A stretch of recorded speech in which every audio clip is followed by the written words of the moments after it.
Hi! அதாவது இன்றைக்கி வந்து பார்த்துட்டிங்கன்னா, மாங்காய் வச்சு ஒரு சூப்பரான ரெசிபி தான் பண்ண போகிறேன். அதாவது இப்போ சம்மர் டைம் வந்துருச்சு இல்லையா? ஸோ மாங்காய் சீசன் வேறு. ஸோ இந்த சீசன் டைமில் தான் நம்மளுக்கு மாங்காயோட தேவை என்னென்ன இருக்கோ அதெல்லாம் பூர்த்தி பண்ணிப்போம். இந்த வத்தல் போடுறதா இருக்கட்டும், ஊறுகாய் பண்ணி வைக்கிறதா இருக்கட்டும், இல்லைன்னா அடிக்கடி மாங்காய் சாம்பார் தான் வந்து பார்த்திங்கன்னா ஒவ்வொருத்தவங்க வீட்லேயும் இருக்கும். ஸோ அந்த மாதிரி நம்ம எல்லா வேலைகளையும் பார்த்துக்குவோம் இந்த டைமில். ஸோ அந்த மாதிரி இன்றைக்கி வந்து பார்த்திங்கன்னா நான் மாங்காய் ஊறுகாய் தான் போட போகிறேன். ஒரு 3 பெரிய மாங்காய் எடுத்திருக்கேன். ஸோ அதுக்கான அளவுகள் தான் நான் இந்த வீடியோ ஷேர் பண்ண போகிறேன். அதாவது ஒரு பேன் வச்சுட்டு 1 ஸ்பூன் கடுகு, 1 ஸ்பூன் வெந்தயம், 5 ஸ்பூன் கொத்தமல்லி இது எல்லாத்தையும் சேர்த்து நல்லா வறுத்து அரைச்சி வச்சுக்கணும்.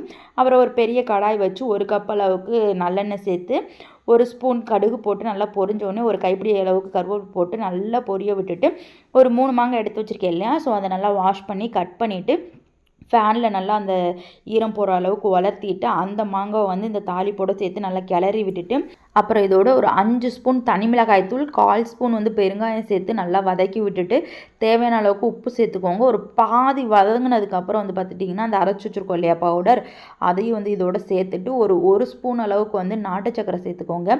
இந்த நாட்டு சக்கரை வந்து பார்த்துட்டிங்கன்னா ஊறுகாயோட டேஸ்ட்டு நல்லா என்ஹான்ஸ் பண்ணி கொடுக்கும். வேணுமா இதை ட்ரை பண்ணி பாருங்கள், உண்மையாலுமே வேறு லெவலில் இருக்கும். ஸோ இந்த மெத்தடில் ட்ரை பண்ணி பார்த்துட்டு உங்களுக்கு ரிசல்ட் எப்படி வருது அப்படிங்கிறத மறக்காமல் கமெண்ட் பாக்ஸில் கமெண்ட் பண்ணுங்கள். நானும் பார்த்து தெரிஞ்சுக்கிறேன், மற்றவங்களும் தெரிஞ்சுக்கிட்டும். உண்மையாலுமே நான் பண்ணேங்கிறதுக்காக சொல்ல, டேஸ்ட்டு அடிப்பொலி. ஸோ வேணுமா ட்ரை பண்ணி பாருங்கள்.